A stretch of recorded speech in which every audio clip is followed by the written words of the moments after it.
오늘장 미인조를 찾아라. 이상형 월드컵.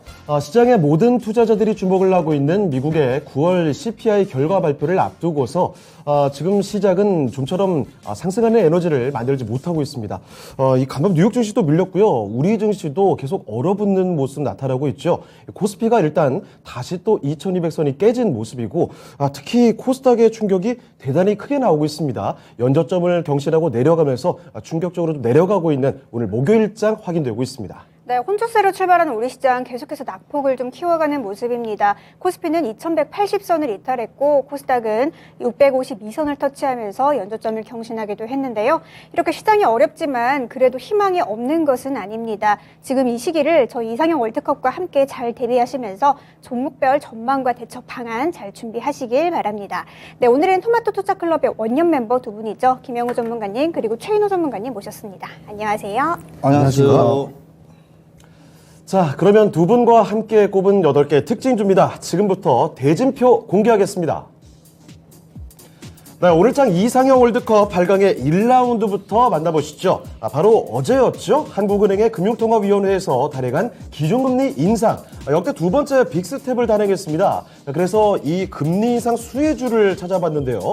최근에는 대표적인 은행 지주들보다도 채권 추심 관련주인 SCI 평가정보, 그리고 이와 함께 푸른저축은행 이런 종목들로 더 관심이 집중되고 있죠. 자, 이 두 종목이 펼치는 1라운드 대결은요. 잠시 후에 확인해 보겠습니다. 네, 2라운드 게임주와 항공우주 관련주로 한번 엮어봤습니다. 펄어비스와 한국항공우주 올라와 있는데요. 먼저 펄어비스는 신작 붉은 사막의 론칭 일정 연기로 이 향후 1년간은 신작 모멘텀이라는 실적 공백기가 이어진다는 그런 분석의 약세 보이고 있고요.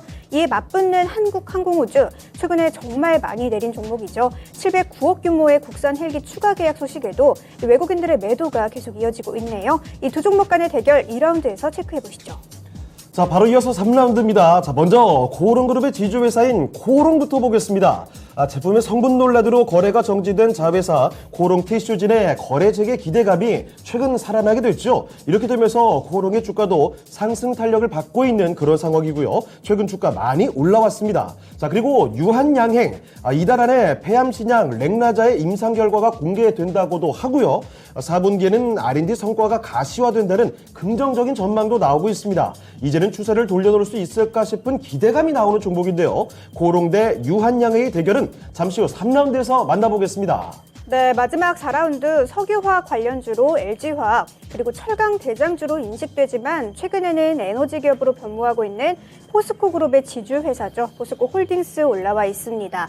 먼저 LG화학은 최근 화학업 쪽 부진으로 바닥을 찍다가 원자재 공급 부담 완화와 실적 개선 기대감에 반등하고 있는 종목이고요. 포스코홀딩스는 최근 아르헨티나 염수 리튬 생산 공장에 이 투자를 결정했다는 소식에 상승하고 있네요. 이 두 종목 간의 대결까지 8강에서 확인하시죠.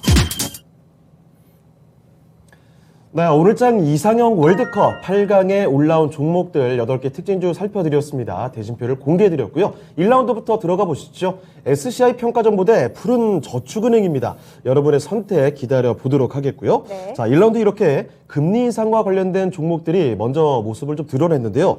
올 한해 계속해서 언급이 되는 것이 바로 이 고물가 그리고 그에 따른 이런 금리 인상에 대한 이야기 또 그와 함께 언급되는 것이 경기 침체에 대한 우려감이 계속 반복적으로 언급이 되고 있는 상황입니다. 자, 그래서 이 지수가 많이 좀 내려왔는데도 좀처럼 매수 버튼에 손이 가질 않는 그러네요. 그런 상황이 계속 반복되고 있죠. 자, 먼저 최인호 전문가님, 네.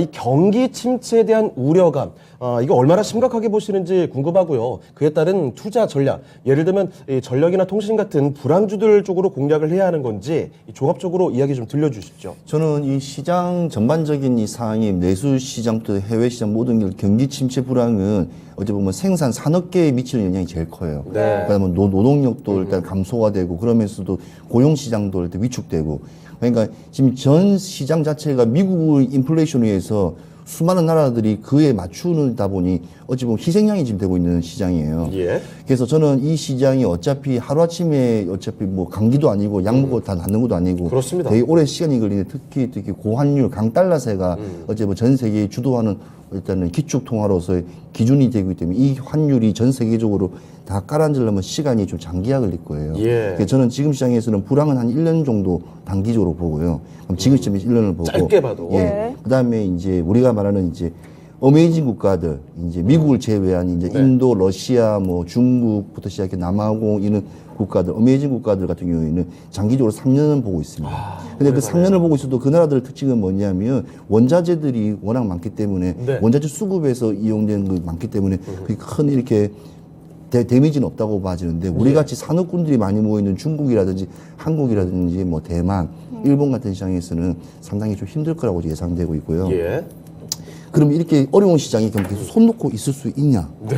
어떻게 할 겁니까? 불황은 불황 나름대로 또 타겟책을 마련해야죠. 그러면 우리가 솔직하게 정확하게 시장을 봐야 돼요. 네. 우리가 대표적인 네이버, 카카오 너무 좋아하고 작년에 누구 전문가들 TV만 틀면 경제 TV 보면 그 종목에 대해서는 예. 입에 거품을 그렇죠. 이야기했어요. 네. 지금은 내자도 이야기 안 해요. 아, 카자도 이야기 안 많이 해요. 내려갔습니다. 자, 그러면 그때 시장은 그때 시장에 맞는 부분이었고 지금 시장에는 전혀 맞지 않고 신저가를 쓰고 있고 51조 신저가를 쓰고 있습니다. 그러면 이게 어디까지 내려갈 건지도 몰라요. 그러면 차트를 봤을 때 우상방, 지금 이 어려운 시장에서 우상방을 가고 있는 기대감과 실적이 위주가 좀 높은 종목들 차이인데 그것도 사실은 만만치가 않습니다. 네. 어제 같은 장에서도 그냥 숨도 안 쉬고 막 6%, 7%씩 빠지는 거 보면 그렇죠. 그 살이 사실은 뭐 깜짝깜짝 쫄깃쫄깃합니다. 심장 자체가. 예. 그래서 네. 달리는 야생화에 진짜 올라탈 수 있는 그런 근성을 가지신 개인 투자가 아니고는 좀 힘들다고 봐지거든요. 네.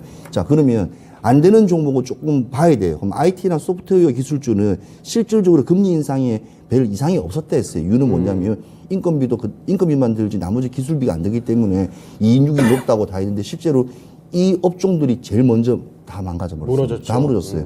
자, 그러면 남아있는 건 뭐냐? 우리는 항상 말씀하시던 2차 전지. 2차 전지. 네. 2차 전지. 왜냐?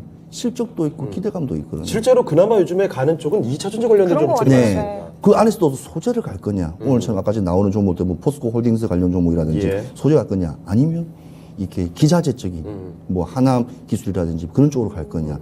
그것도 이제 포커스를 하는 게 상당히 만만치가 않은 시장입니다. 네. 그래도 아직까지 달러도 높고 그다음에 유가는 좀 안정이 됐다지만 천연가스가 지금 러시아가 지금 약간 좀 조용하게 지금 흘러갈 수 있는 분위기만 조성된다면 그게 없다면 또 천연가스도 또 오를 수 있는 또 포인트가 있거든요. 아, 원자재 관련주들도 봐야 된다. 예, 그래서 종합 상사가 그런 걸 야무지게 할 수 있는 종목들을 좀 찾아보는 게 괜찮은데 저는 포스코 홀딩스 같은 종목, 오늘 대진표에 나와 있는 종목들 중에서 포스코 홀딩스 같은 ATX 같은 STS 같은 그런 종목들도 좀 좋은 네. 종목이랑 좀 네. 봐지고요.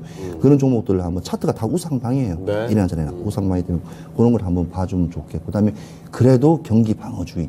식음료 종목들은 요즘에 라면 종목들 네. 그래도 떨어져도 10만 원대 삼양식품 같은 거 보면 계속 꾸준히 유지하고 맞습니다. SPC 3립이라든지 아니면 농심 이런 종목들 또 남양유업 같은 경우는 이번에 좀 떨어졌는데 계속해서 많이 치고 올라왔었거든요. 그래서 네. 그런 경기 방어 능력이 좀 있는 종목들 근데 통신주를 또 포함되나 하는데 사실 통신주는 이 상황에서 좀 포함을 좀 시키기 힘든 게 지금 시장이 좀 약간 가파르기 때문에 이쪽은 식음료까지만 이제 네. 경기 방어주로만 뭐 좀 봐질 것 같고요. 네. 그래서 너무 큰 폭의 숲을 보더라도 내가 들어갈 종목에서 내가 관심 있는 섹터와 그런 부분을 한번 보셔가지고 이렇게 오늘 같이 아니면 CPI 지수가 나온다든지 아니면 대거 폭락장이 내려올 때 그때가 어찌 보면 그런 분들이 매수 시점입니다. 예. 오히려 반짝 오를 때가 매도 타임이고. 알겠습니다. 그래서 타임을 잘 보시면 될 것 같습니다. 네.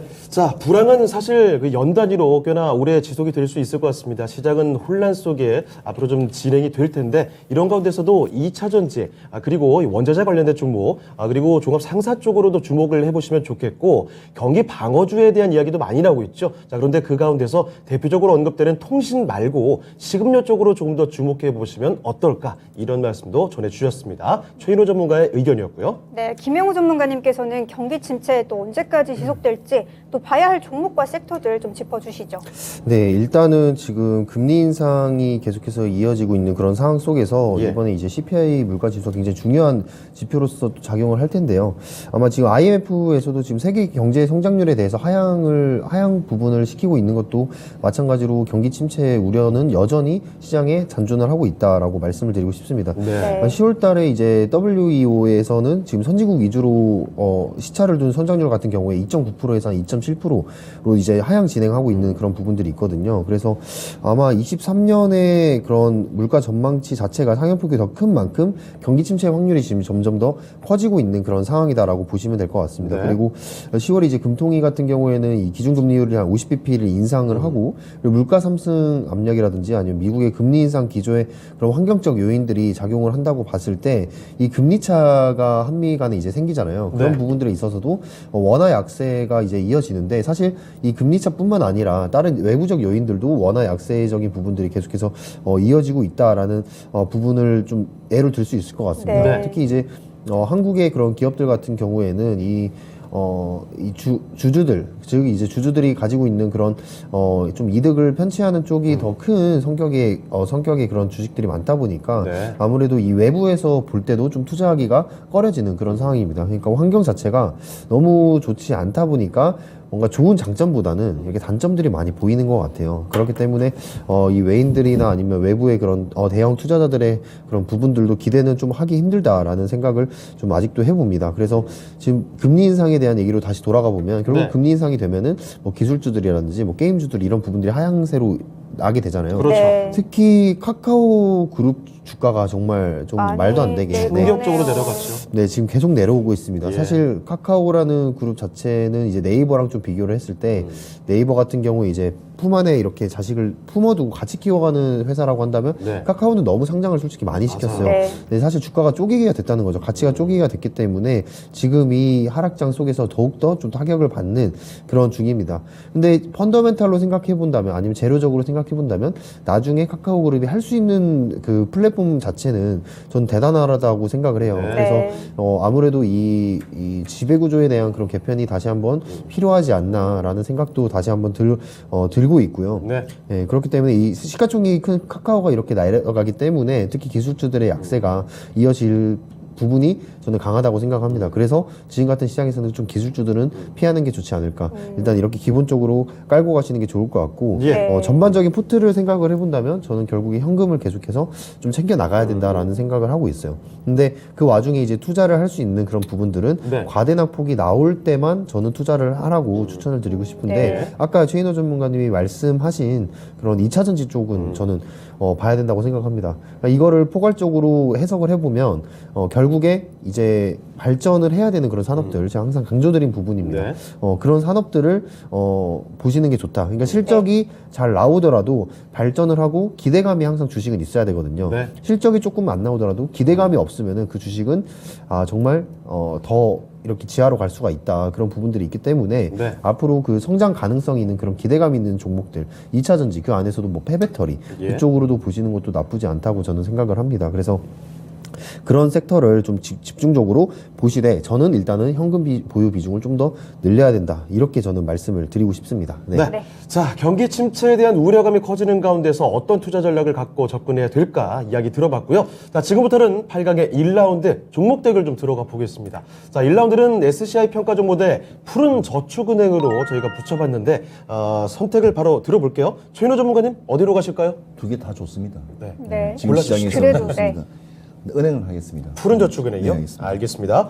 자, 최인호 전문가께서는 푸른 저축은행 같고요. 김영우 전문가님께서는요? 저는 SCI 평가 정보 가겠습니다. 알겠습니다. 자, 일단 최인호 전문가님 푸른저축은행 골라주셨는데 푸른저축은행을 선택해주신 이유 말씀해 주시죠. 이유는 없습니다. 네. 자, 이유는 없는 게 뭐냐면 이 SCI 평가정보, 푸른저축은행, 제주은행, 그다음 네. 고려신용정보 네 개는 그냥 어차피 하나의 그냥 테마성이기 때문에 같이 가죠. 같이 가는 거기 때문에 누가 오늘 조금 더 올랐냐, 어떤 시장의 흐름에 따라 수급에 네. 따라서 좀 이렇게 더 치고 완전 포텐이 쳤냐 그의 차이기 때문에 저는 그러면 푸른저축은행이 조금 약간 좀 조정받고 있는 상황이니까 다시 올라갈 수 있다. 정확합니다. 예. 일단은 네. 왜냐면 어차피 계속 금리 인상 네. 계속 여러 번 이루어질 거라 예상되기 때문에 예. 일단 그 부분에서 푸른저축은행을 잡았고요. 지금 일단 사실은 이런 시점에서는 경기가 조금 좋다면 이제 은행 지주사들이 움직여야 되는데 전혀 지금 움직임 기미가 안 보입니다. 그러면 지역은행이라든지 그다음에 배당주가 높은 이쪽에 우리 보험이라든지 생명보험사라든지 화재라든지 이쪽으로 보면 보험 쪽으로 많이 빠지거든요. 근데 거기도 사실은 그렇게 크게 현대해상 말고도 움직임이 거의 없어요. 네. 그래서 봤을 때는 지금 아까 말씀하신 오늘 가지고 온 8개 종목 중에서 이 2개 종목이 그래도 그나마 조금 시장에 그래도 수급이 좀 터지는 종목이기 때문에 좀 했고, 푸른저축은행은 제가 제주은행을 대처한다면 푸른저축은행을 하고 싶고요. 사실 이런 은행들이 왜 이렇게 이슈가 나오냐면 금리가 인상되면 각 사업을 하시거나 개인 뭐 분들이 뭐 파산이라든지 힘들어지는 상황이 생기지 않습니까? 그에 대한 채권 추심이라든지 정보 같은 여러 가지 신용 등급이라든지 이런 거에 어제 뭐 관련되는 내재되어 있는 거기 때문에 그 기대감에 같이 동반상승하기 때문에 실제로 영업이익하고는 그다지 크게 보지는 않은데요. 근데 이런 업종들이 또 재밌는 거는 무에서 유를 창조해요. 그래서 적자는 또 없어요. 적자는. 그래서 그런 거 봤을 때는 또 괜찮다고 좀 봐집니다. 예, 알겠습니다. 자, 푸른저축은행 최인호 전문가께서 골라주셨고요. 네, 김영우 전문가님께서도 또 골라주셨는데 반대로 또 SCI 평가 정보 골라주셨거든요. 네. 그 이유 한번 들어볼까요? 사실 이 채권 추심 테마가 네. 이번에 이제 금리 인상이 나오면서 굉장히 또 활발하게 움직이고 있는데 저는 사실 좀 차트를 봤을 때 무섭습니다. 네. 네. 언제든지 좀 주포들이 던질 수 있는 그런 종목이다. 재료가 사실 지금 많이 노출이 되어 있잖아요. 네. 그렇기 때문에 이 주포가 언제 빠져나온지 타이밍을 좀 정해야 되는데 사실 그거는 개인 투자자분들에게 굉장히 어려운 시장이라고 말씀을 맞아요. 드리고 싶어요. 어려운 대응이기 때문에 예. 사실 두 종목이 이제 나왔지만 저는 보유자의 영역으로 그냥 가져가는 게 낫다. 아니면 기술적으로 그냥 짧은 수익을 바라고 그런 이평선 지지를 이용하다든지 아니면 매물대 지지를 이용을 해서 짧게 한번 도전을 해보는 정도만 생각을 해야지 이걸로 뭔가 그런 펀더멘탈을 통한 상승을 기대하기에는 좀 힘든 종목들이다라고 생각을 해요. 그만큼 시가총액도 작고 제일 일단 걱정이 되는 게 이런 종목들은 정말 던지기 시작하면은 잡을 수 없을 정도로 좀 잡기가 힘든데 뭐 예전에 오늘 지금 이슈가 있는 게 이제 신라젠 오늘 거래 재개했잖아요. 그렇죠. 네. 어우, 속 터지더라고요. 굉장하더라고요. 네, 그렇죠. 네. 네, 이 부분들도 뭐 그러니까 주식이라는 게 언제 어떤 일이 터질지 모릅니다. 신라젠 뭐 언제 어떻게 상패까지 갈 그런 생각을 했겠습니까? 네. 많은 그렇게 오랫동안 지금 거래 정지돼서 오늘에서 재개가 됐잖아요. 그래서 네. 그나마 기존에 그런 16만 명 정도 된다고 해요. 주주들이 16만 명 되는 주주들의 그런 마음이 조금 놓아졌을 수 있을 텐데 네. 저는 그렇게 생각합니다. 주식에 무조건도 없고 완전한 것도 없습니다. 단지 저희는 확률적으로 대응을 해야 되는 그런 투자자이기 때문에 그렇습니다. 이런 뭔가 믿음보다는 펀더멘탈, 그러니까 즉 리스크가 최대한 없는 종목을 우리는 선택을 하는 게 가장 중요한 부분이라고 저는 생각을 합니다. 그게 그런 방법만이 오래 갈 수 있는 그런 살아남을 수 있는 방법이다라고 생각을 하고 예. 10번 중에 9번을 수익을 봐도 한 번의 무너짐 때문에 계좌가 이렇게 바닥이 날 수가 있습니다. 그렇기 때문에 항상 경계를 하고 대응이 중요하다. 자기가 정해놓은 기준 손절이 있으면은 그거는 꼭 지켜야 된다라는 말씀을 드리고 싶습니다. 네. 자, 두 분의 의견이 좀 엇갈렸는데요. 시청자분들의 선택으로 4강 진출 종목 가려보겠습니다. 띄워주시죠.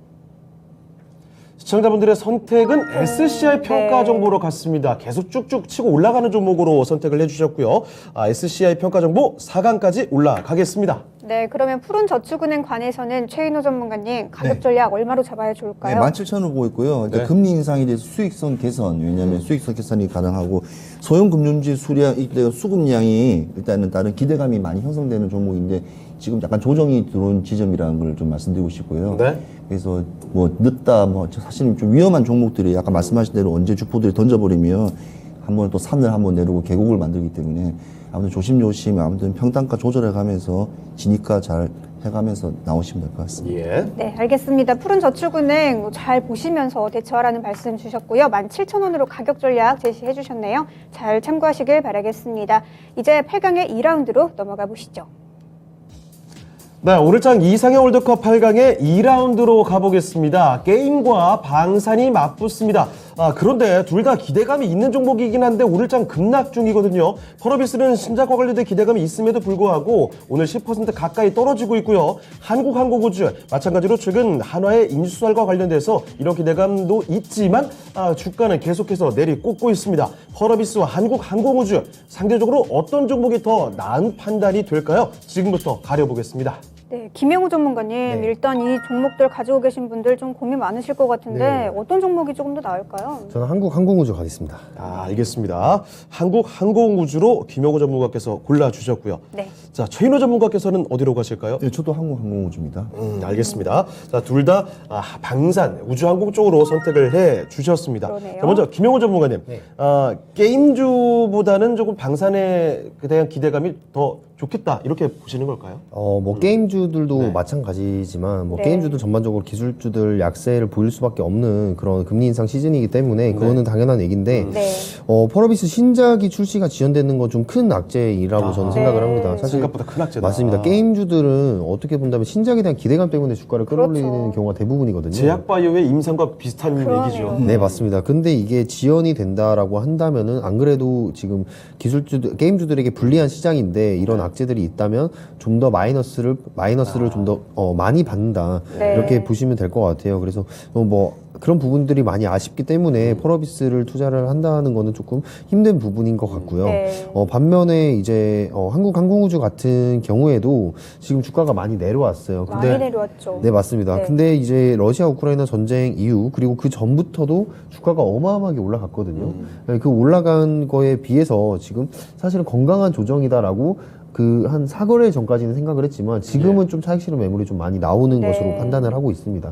결국엔 지금 뭐냐면 기대감이 지금 많이 빠지고 실적으로 증명을 해야 될 때라고 저는 보고 있어요. 그래서 항공우주 같은 경우에는 이전에 하나그룹과도 이런 인수설이 나온 만큼 이 우주 분야에 대해서 그런 종합 솔루션을 종합 솔루션을 목표로 해서 가는 기업이고 사실 공기업 같은 느낌도 있습니다. 네. 국가와 워낙 많은 일을 하고 정부와 많은 일들을 하기 때문에 그런 느낌도 있는데 아무래도 이 앞으로 우주항공에 대한 기대감은 저는 빠뜨릴 수 없다고 생각을 하거든요. 네. 그래서 이 한국항공우주가 이번에 러시아 우크라이나 전쟁으로 인해서 완제기 수출이 좀 계속해서 이어지고 있는 그런 부분들은 저는 긍정적인 부분으로 저는 일단 보고 있거든요.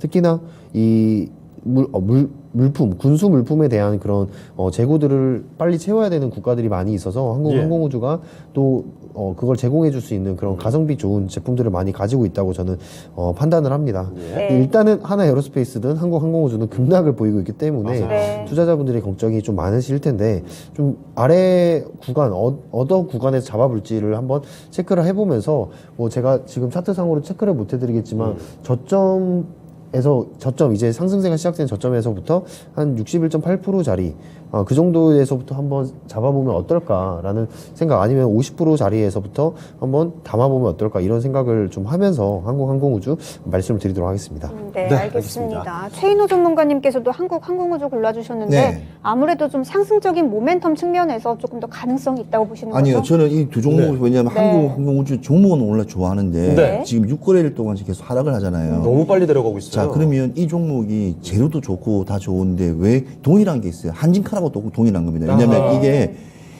정부의 주도하에서 정부 참여했기 때문에 항공우주는 계속 올라갔는데 네. 이 하나하나는 또 변수가 또 들어오게 되면서 인수로 들어가면서 경영권적인 부분에 들어가게 된다면 이에 대한 가치전의 내재성 자체가 하나는 좋을 수 있겠지만 항공우주에 나가는 또 방식에 따라서는 또 달라져요. 그러니까 네. 정부가 들어가 있냐, 정부가 없고 민간으로 빠지냐에 따라 그게 되게 엄청난 큰 차이를 나옵니다. 그렇죠. 네. 그래서 한진카 같은 경우에도 이제 자기들끼리 CEO적인 부분에서 일단은 경영권 다툼으로 인해서 이렇게 주가가 쭉 떨어지지 않습니까? 반도가 예. 지분을 빼면서 빠진 것처럼 동일하게 똑같은 모습을 보이고 있거든요. 지금 이 사태가.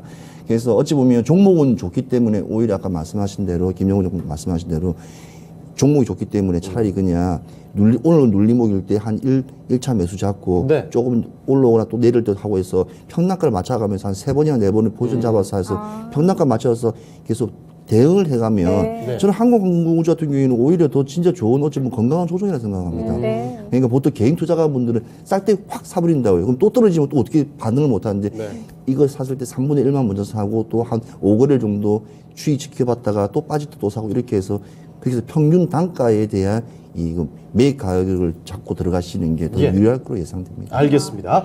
자, 두 분 다 한국항공우주를 골라주셨고요. 자, 그러면 시청자분들의 선택까지도 확인을 해보겠습니다. 시청자분들의 선택도 마찬가지였군요. 6대 4의 결과입니다. 한국항공우주가 시청자분들의 마음까지 같이 가져가면서 이 종목 4강으로 올라가겠습니다. 네, 그러면 게임주 펄어비스 관해서는 가격 전략 김용우 전문가님 얼마로 잡아야 좋을까요? 네, 펄어비스 같은 경우에는 일단 목표가 5만 원을 말씀을 드리는데 지금 시장에서는 조금 접근하기가 힘든 종목이다. 즉 신장에 대한 그런 뉴스플로우가 다시 나올 때 투자를 한번 고려해보자라는 말씀 드리고 싶습니다. 예. 네, 알겠습니다. 펄어비스 플러스 신작에 대한 모멘텀이 나올 때를 좀 기다리라는 말씀 주시면서 5만 원으로 가격 전략 세워주셨네요. 잘 참고하시길 바라겠습니다. 이제 8강의 세 번째 라운드죠. 3라운드로 넘어가 보시죠. 네, 오늘장 이상형 월드컵 8강의 3라운드로 가보겠습니다. 먼저 코오롱이죠. 코오롱 티슈진의 거래 재개에 대한 기대감도 있고요. 그리고 이 종목은 수소 경제에 대한 기대감도 이 키워드를 함께 갖고 있습니다. 최근 들어서 주가 크게 올리는 모습 나타나고 있고 이와 맞붙는 상대인 유한양행 3분기 이제 이달이죠. 인상 기대감도 있고 게다가 R&D 모멘텀도 같이 가져가고 있습니다.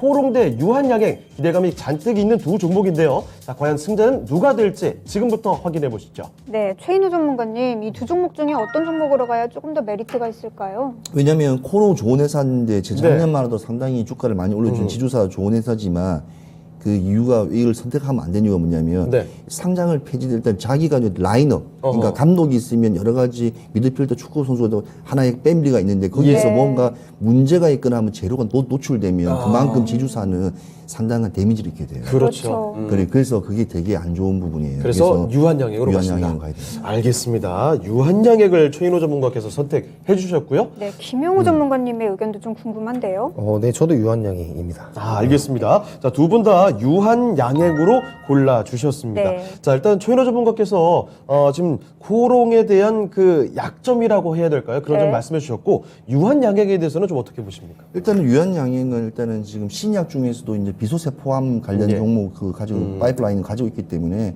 지금 시장에서 바이오가 올 하반기에 분명히 나온다고 했는데 지금 재료의 시장이 다 대부분 항암 관련 종목들이에요. 네. 면역 항암. 예. 왜냐하면 1차적으로 옛날에는 그냥 항암이고 두 번째는 이제 표적 치료하는 항암, 그다음에 이제는 면역 항암을 이제 단계로 하면서 계속 이렇게 다른 관련 종목들이 많이 급등하고 있는데 지금 유한양행 같은 경우는 워낙 안전하고 탄탄한 기업이기 때문에 저는 이게 바이오 종목을 뭐 지금 이 순간에 들어가실 분은 거의 없을 거예요. 왜냐하면 그렇죠. 지금 개인 투자하고 돈 없어요 지금. 왜냐하면 이 가진 종목 지금 물타기 바쁘시고 평단가 낮추기는 바쁜데 예.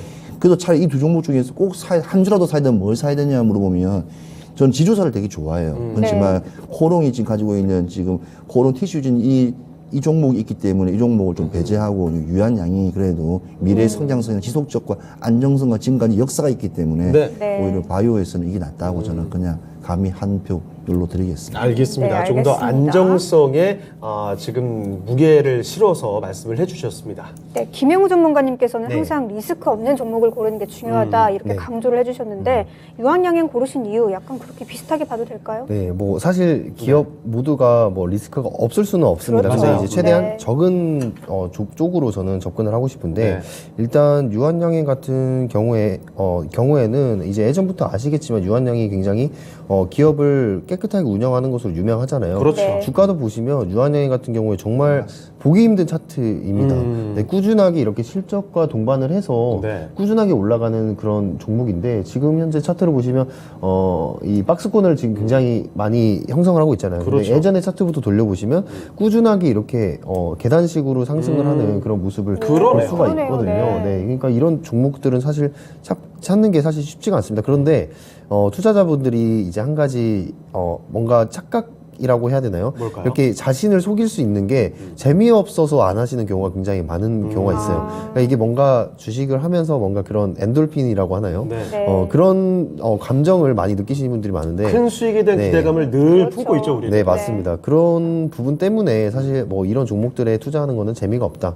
뭐 대표적으로 이제 삼성전자 있죠. 뭐 지금 지금의 삼성전자는 뭐 적금을 넣으라고 말씀드리기도 좀 애매한데 그렇죠. 어쨌든 뭐 삼성전자든 이런 종목들이든 꾸준하게 이렇게 매집을 하면서 가지고 갈 수 있는 그런 종목들인데 그나마 이제 리스크가 조금 적지 않나 이렇게 생각합니다.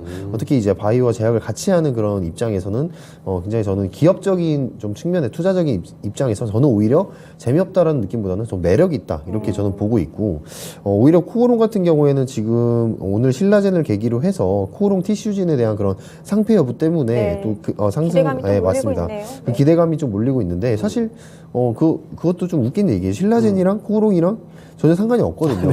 네, 근데 그러면 우리 코오롱 티슈진도 지금 다시 한번 이렇게 살아날 수 네. 있나? 그렇죠. 이런 신라젠 보고 같이 기대하더라고요. 네. 근데 사실 웃기지만 주식시장이 그렇습니다. 네. 네. 근데 그런 기대감은 그냥 주가가 거품이다. 그러니까 빨리 빠진다. 그러니까 예. 단기적인 엄청 짧은 단기적인 재료로 보셔야 된다라고 저는 말씀드리고 싶고 그런 기대감을 좀 냉정하게 좀 분석을 하는 게 좀 중요하다라고 생각을 합니다.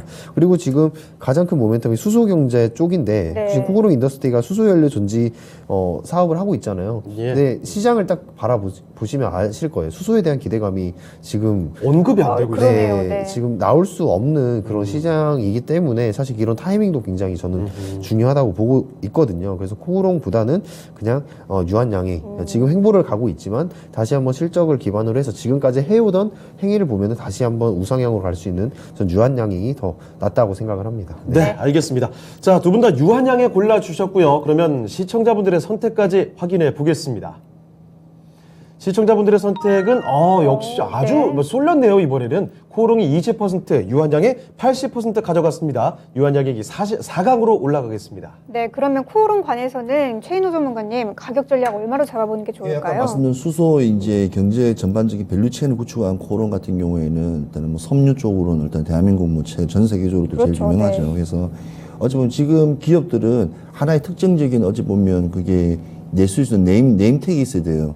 코오롱은 작년부터 재작 올해부터 상당히 그런 걸 잘했기 때문에 저는 지주사로서도 나쁘지 않다고 생각하지만 목표가는 3만 원을 먼저 잡겠습니다. 예. 3만 원을 잡고 있고 지금 보시면 반등을 했기 때문에 V자 반등을 쳤기 때문에 충분히 다시 한번 올라갈 수 있는 도약의 선이 있기 때문에 다시 한번 수소가 좀 뜬다면 같이 또 한번 좀 더 관심 있게 더 봐야 될 종목이라고 저는 봤습니다. 네, 알겠습니다. 코오롱 3만 원으로 가격 전략 잡아주셨네요. 잘 참고하시길 바라겠고요. 이제 8강의 마지막 라운드죠. 4라운드 지금 바로 확인해 보시죠. 네, 오늘장 이상형 월드컵 8강의 4라운드로 가보겠습니다. LG화학 대 포스코 홀딩스죠. 각각 화학과 철강 이쪽이 아니라 요즘에 2차 전지로 부각이 되고 있습니다. LG화학은 양극재 관련해서 최대 실적 전망이 나오고 있고요. 포스코 홀딩스는 리튬 관련된 기대감이 한껏 붙고 있습니다. 자, 두 종목 승부를 벌여볼 텐데요. 어떤 종목이 승리할지 지금부터 만나보겠습니다. 네, 최인호 전문가님, 이 둘 중에 어떤 종목이 좀 더 나을까요? 재밌는 게 네. LG 엔솔 같은 경우에는 포스코 홀딩스에 또 배터리 소재를 또 같이 손잡았잖아요. 공급을 해요. 손잡고 그렇죠. 있어요. 네. 그러니까 네. 이게 뭐 집안 사촌끼리 그냥 손잡고 그냥 고스톱 치고 있는 거예요. 네. 그렇죠. 그래서 저는 포스코 홀딩스의 광을 팔겠습니다. 알겠습니다. 네, 알겠습니다. 최인호 전문가님 포스코 홀딩스 골라주셨고요. 네, 김영우 전문가님께서는요? 네, 전문가님이 앞서 말씀해주신 것처럼 저번에도 네. 이런 대결이 하나 있었던 것 같거든요. 네, 포스코 케미칼이랑 LG 에너지 솔루션이었던 것 같아요. 그러네요. 네, 네, 네, 최근에 있었죠. 네, 맞습니다. 네. 전 어제 밥 먹은 것도 기억이 안 납니다. 네, 그러면서 이제 그때도 같이 성장을 해야 할 수 있는 그런 기업들이라고 했는데 저는 아무래도 LG화학 쪽이 더 좀 모멘텀이 크다고 생각합니다. 알겠습니다. 네. 자, 이게 의견이 조금 다르게 나왔는데요. 그러네요. 자, 먼저 최인호 전문가님 포스코 홀딩스를 더 좋게 보신 이유는요? 2차 전지 때 막연한 기대감이죠. 안에 내부적인 구조를 봤을 때 사실 LG 화학이 더 시총부터 시작해서 산업군에 바이오도 하기 때문에 탄탄한 라인업을 가지고 있어요. 예. 이제 엔솔이 이제 물적 분할로 인해서 좀 약간 허리가 조금 휘는 느낌이 거 하나 있지만 낮았고. 네. 포스코 홀딩스 같은 경우에는 일단은 무역업을 하는 거죠. 제일 리튬이죠. 리튬. 네. 리튬이 네. 이제 또 아르헨티나에 또 이 공장 다시 또 이제 가동 들어가기 설비 들어가게 되면 그게 다 기대감이죠. 요즘에 2차 전지 얘기하면 거의 리튬 얘기로 도배가 되고 그러네요. 있거든요. 예. 네. 암바톤이라고 해서 세계 3대 또 광도 니켈 지역이 있어요. 근데 그 STX가 한 1.46% 정도 지분 가지고 있고요. 지금은 이제 원자재, 관련된 부분에 누가 어디에 우리 어릴 때 침 보고 찜하는 게 그렇죠. 찜이 되느냐에 네. 따라서 주가의 흐름이라든지 좀 구조도 많이 바뀌거든요. 근데 예. 대부분 동일하게 그것도 STX 같은 경우에도 무역 상사고요. 뭐 그다음에 포스코 홀딩스 같은 경우도 상사입니다. 그러니까 올 한 해 그냥 주가의 흐름이 거의 상사가 거의 그냥 주가의 흐름을 크게 한번 대시세를 잡았다고 저는 봐지거든요. 네. 그래서 이 대시세는 지금 시장의 매크로 환경을 보더라도 이거는 전혀 내년까지도 그냥 더블로 재료가 그대로 소멸되지 않는 재료이기 때문에 주가의 흐름으로 봤을 때는 LG 화학보다는 이게 제일 정확합니다. 주가의 흐름입니다. 네. 주가의 네. 흐름 봤을 때는 포스코 홀딩스가 더 치고 올라갈 가능성이 더 높기 때문에 그러니까 그 위주로 있는 겁니다. 시총이라든지 여러 가지 이게 상황적인 우리가 말하는 기본적 분수로 따졌을 때는 LG 화학이 당연히 높죠. 그렇지만 주가의 흐름, 그다음에 우리 말하는 이 돈을 많이 벌 수 있는 어떤 종목이 더 좋을까요? 오늘 지금 당장 사서 그러면 네. 포스코홀딩스가 조금 더 수익률이 좀 높을 네. 걸로 예상됩니다. 알겠습니다. 자, 그러면 반대로 김효고 전문가께서는 LG화학으로 선택해 주셨거든요. 네. 그 이유는요? 일단 LG화학은 이 LG에너지솔루션 그때 분사되면서 네. 좀 가장 큰 리스크를 해소 구간으로 넘어갔다라고 네. 저는 네. 보고 있고 이미 그때 당시에 이제 투자자분들은 뭐 이제 빠져나가신 분들도 계셨겠지만 네. 지금 이제 다시 한번 추세를 보시더라도 단기적인 그런 기술적 분석에 의해서 정확하게 이 하단선을 정말 지지를 잘 해주고 있는 그런 그렇죠. 모습을 보여주고 네. 있습니다. 지금 거의 추세선을 세 번째 터치를 하고 네 번째에서도 반등이 나오고 있는데 이렇게 된다면 지금 왜 LG화학이 이렇게 단기적으로 잘 갈 수 있는가 이런 이유를 아셔야 될 것 같아요. 예, LG화학 같은 경우는 지금 화학주들이 굉장히 힘들어요. 힘들 수밖에 없는 시장이라고 저는 보고 있습니다. 네. 원자재 가격들이 너무 많이 올랐기 때문에 그건 이제 힘들 수밖에 없는 그런 구간을 지나고 있는데 LG화학 같은 경우에는 이 배터리 쪽으로 지금 밸류체인을 형성을 하고 있잖아요. LG 에너지 솔루션을 필두로 해서 이 LG 에너지 솔루션에 들어가는 그런 뭐 전해질이라든지 아니면 양극재까지 뭐 같이 공급을 하고 있는 부분들이기 때문에 예. 그 밸류체인 신사업적으로 밸류체인을 지금 모멘텀이 작동을 하고 있다라고 보고 있습니다. 그래서 섹터 중에 2차 전지 쪽을 제가 좋게 보는 이유도 결국에 이 시장이 캐파가 커지면서 이 소재들부터 시작을 해서 배터리까지 어마어마한 양들이 이 시장에서 필요한 부분들이 있기 때문에 이 LG화학이 약간 LG 에너지 솔루션의 어머니 같은 느낌으로 네. 느낌으로서 이렇게 같이 밸류체인을 잘 구축해 나간다면 다시 한번 이 돌아선 투심을 지금 되돌릴 수 있지 않을까 저는 이렇게 보고 있습니다. 네. 반면에 포스코홀딩스 같은 경우에는 이제 포스코그룹의 이제 지주회사라고 할 수 있잖아요. 그렇죠. 물론 뭐 포스코 인터내셔널이라든지 뭐 이렇게 원자재 호수를 가지고 있는 그런 정말 막강한 재료를 가지고 있다고 저는 보고 있는데 예.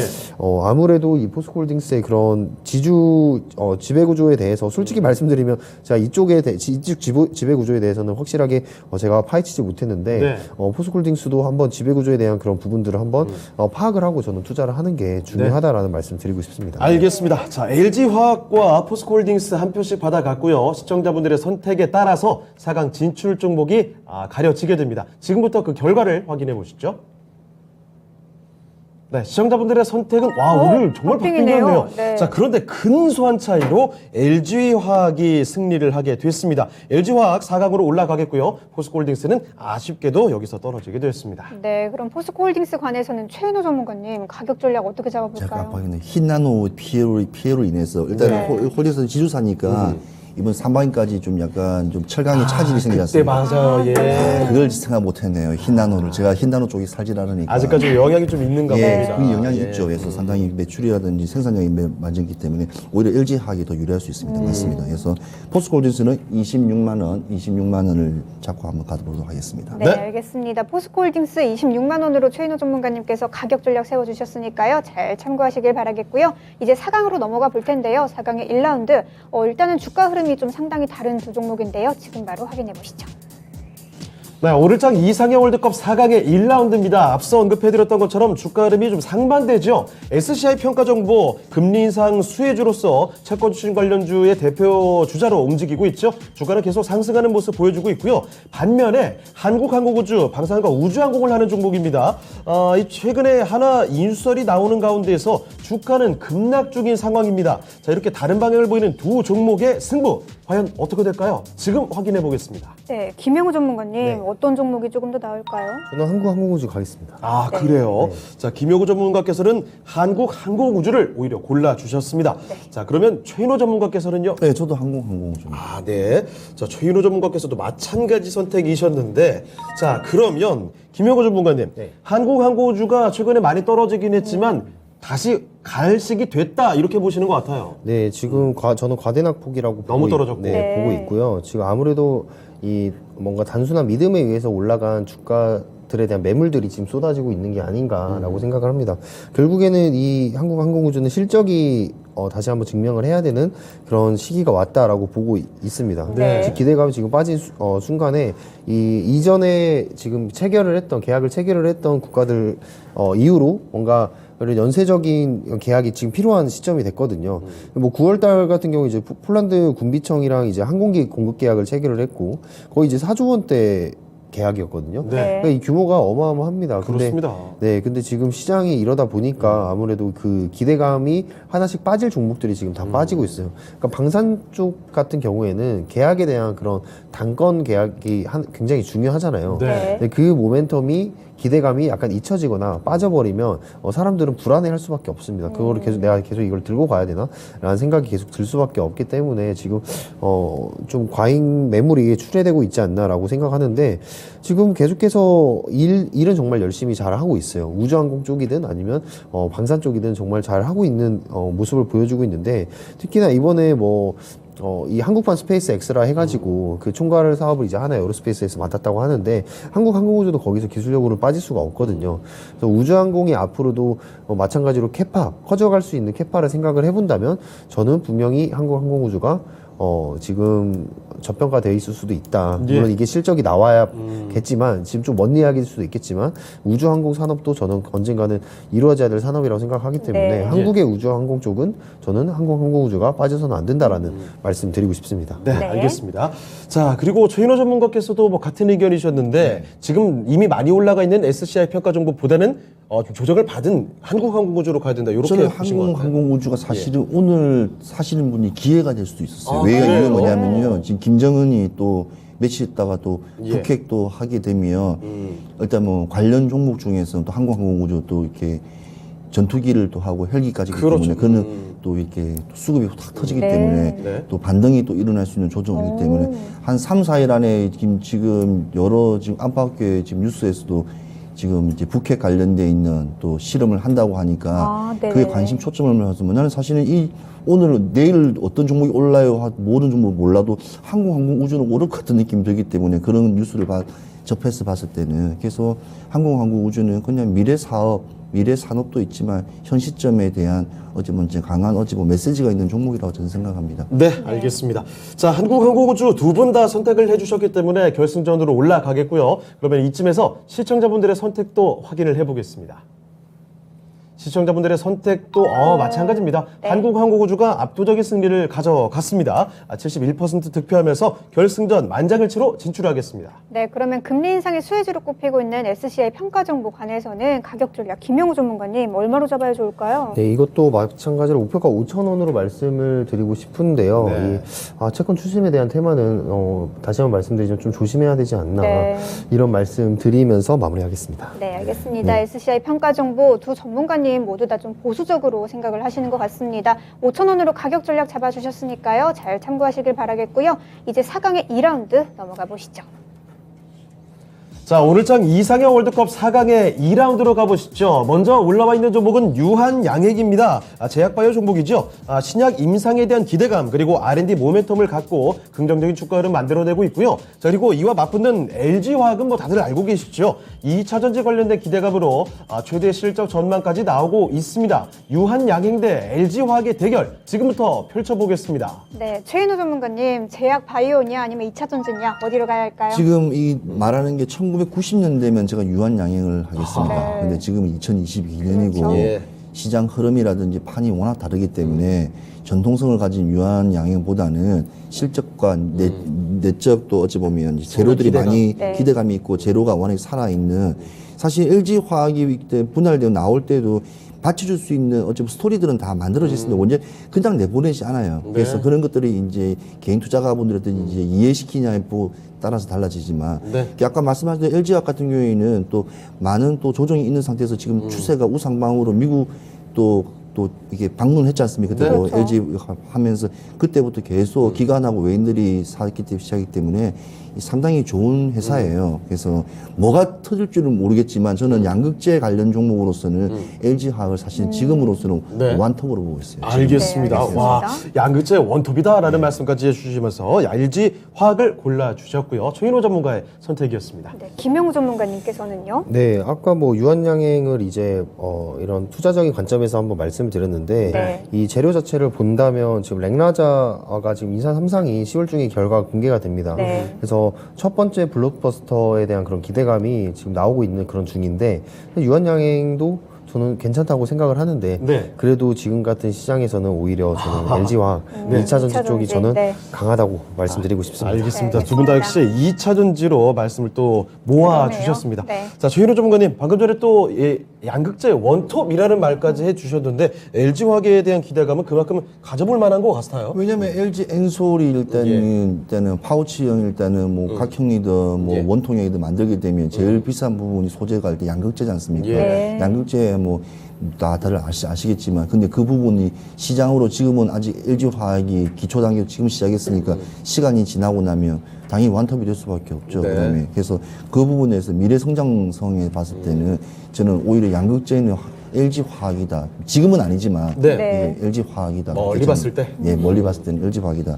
그래서 LG 화학은 미래 성장 가치 종목으로서는 상당히 저는 좋은 종목으로 보고 있습니다. 알겠습니다. 네, 알겠습니다. 자, 그리고 또 김영호 전문가께서 말씀을 해주셨던 게 유한양에게 대한 기대감도 있지만 그래도 LG화학이다라고 해주셨거든요. 네, 조금만 맞습니다. 더 첨언해 주시죠. 네. 유한양행 같은 경우에 결국 지금, 이 임상에 대한 부분도 있지만, 레이저 티닙에 대한 그런, 좋은 결과도 지금 가지고 있거든요. 예. 그래서 4분기 때 이 레이저 301에 대한 그런 결과를 확인할 수 있는 그런 시즌이기 때문에 분명히 기대감이 있다라고 저는, 판단을 하고 있고, 뭐, 네. 매출액은 뭐 말할 것도 없죠. 유한양행 같은 경우에는 꾸준하게 매출액이 점점 늘어나고 있는 회사이기 때문에, 예. 정말 이 한국 시장에서는 좀 보기 드문, 그러니까 미국 주식 같은 그런 느낌이 저는 있다고 저는 보고 네. 있습니다. 네. 그만큼 저는 유한양행에 대해서 투자자분들에 대한 흥미도는 약간 떨어질 수 있지만 네. 그만큼 이때까지 기업이 걸어왔던 길을 본다면 정말 괜찮은 기업이다.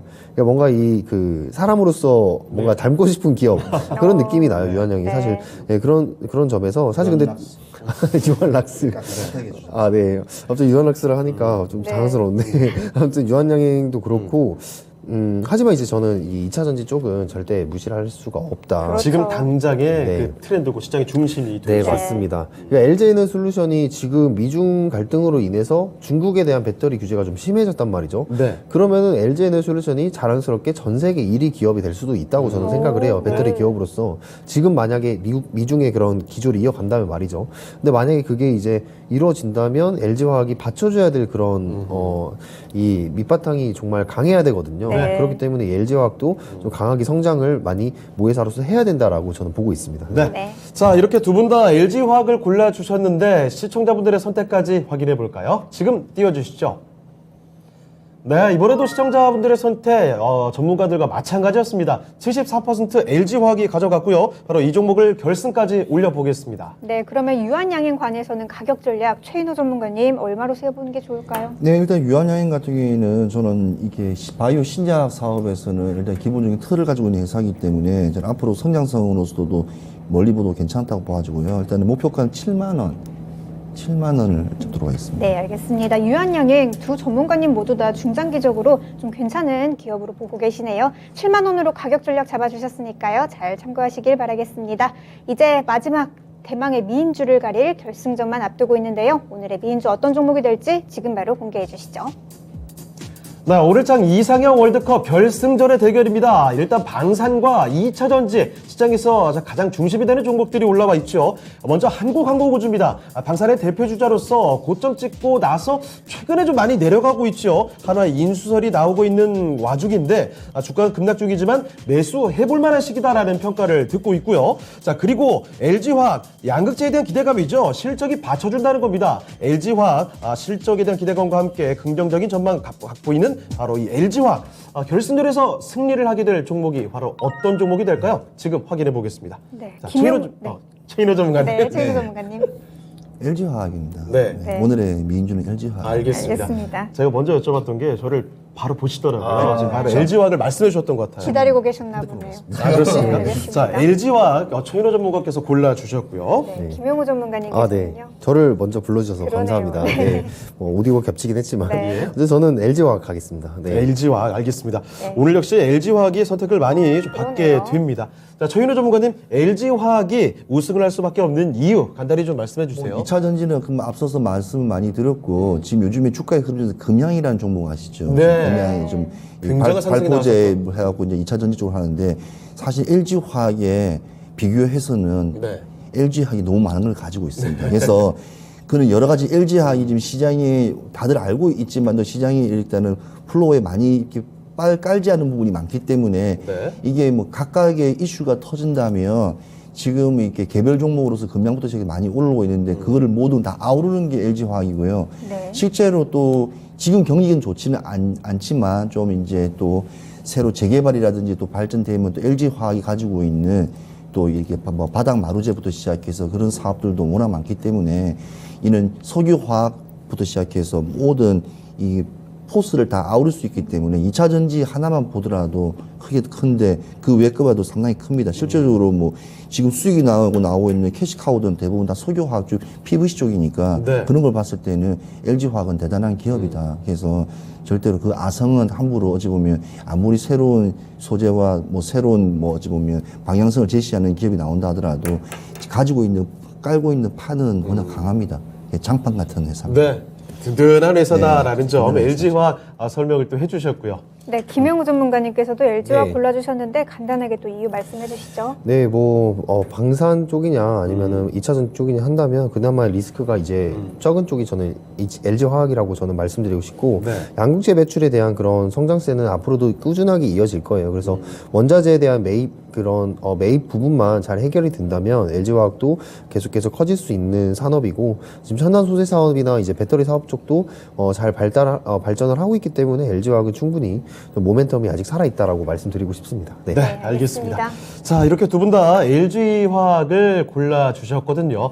마지막으로 시청자분들의 선택까지도 확인을 해보겠습니다. 시청자분들의 선택, 이번에도 뭐 쉽게 그러네요. 났네요. 네. LG화학으로 시청자분들도 골라주셨고요. 오늘 뭐 의견은 만장일치가 되겠습니다. 자, 그러면 오늘의 최고의 미인주는 이렇게 LG화학이 거머쥐게 됐습니다. 네, 그럼 가격 전략을 또 알아봐야겠죠. 한국항공우주 관해서 먼저 김영우 전문가님 가격 전략 얼마로 잡아보는 게 좋을까요? 항공우주 목표가 5만 원 다시 잡도록 하겠습니다. 그러니까 네. 지금 많이 과대낙폭이 나오고 있어서 좀 불안하신 시청자분들이 많으실 텐데 저는 펀더멘탈은 아직 여전히 유효하다고 저는 보고 있습니다. 그만큼 기술력도 있는 기업이고 저는 사실 이 방산을 기대감을 지난다면 저는 우주항공 쪽으로 한번 눈을 돌려서 사업 쪽을 봐야 되지 않을까 이렇게 초점을 말씀드리고 싶습니다. 네, 알겠습니다. 한국항공우주 두 전문가님 모두 다 오늘 긍정적인 전망을 주셨네요. 김영우 전문가님께서 5만 원으로 가격 전략 주셨으니까 잘 참고하시길 바라겠고요. 오늘의 미인주죠. LG화학관에서 최인호 전문가님 가격 전략 얼마로 잡아야 될까요? 네, 저는 LG화학은 항상 옛날 때 LG 엔소라고 합의 100만 원이라고 했습니다. 네. 장가사만 했는데 근데 100만 원 약간 근사치 100만 한 100한 1, 2만 됐는데 지금 두 개 합하면 저는 목표가 66만 원. 왜냐면 지금 뭐 시장에서 더 크게 선장할 수 있는 회사이기 때문에 일단은 목표가 66만 원을 보고 있고요. 일단 양극재에 대한 저는 원톱으로 갈 수 있는 진짜 최고의 저는 종목이라고 저는 생각하기 때문에 LG화학 좀 꾸준히 유심 있게 좀 저점일 때 이렇게, 네. 이렇게 매수하시면 많은 큰 도움이 될 수 있을 거라 생각합니다. 네, 네. 김영우 전문가님께서는 얼마로 가격 전략 보실까요? 네, LG화학 70만 원 저는 말씀을 네. 드리고 싶고요. 좀 길게 가져가 볼 수 있는 종목 아닌가라는 말씀 드리겠습니다. 네, 알겠습니다. LG화학 관해서는 최인호 전문가님께서 양극재 원톱 기업이다라는 말씀 주시면서 66만 원으로 그리고 김영우 전문가님께서는 70만 원으로 가격 전략 잡아주셨네요. 잘 참고하시길 바라겠습니다. 네, 이렇게 해서 오늘장 최고의 미인줄은 LG화학이 우승을 하게 됐습니다. 네, 지금까지 투자 판단에 도움이 될 만한 조언 말씀을 드렸습니다. 하지만 특정 종목의 상승과 하락을 보장하진 않는다는 점 참고해 주시길 바랄게요. 네, 저희는 내일 이 시간에 다시 뵙도록 하겠습니다. 시청해주신 여러분 고맙습니다.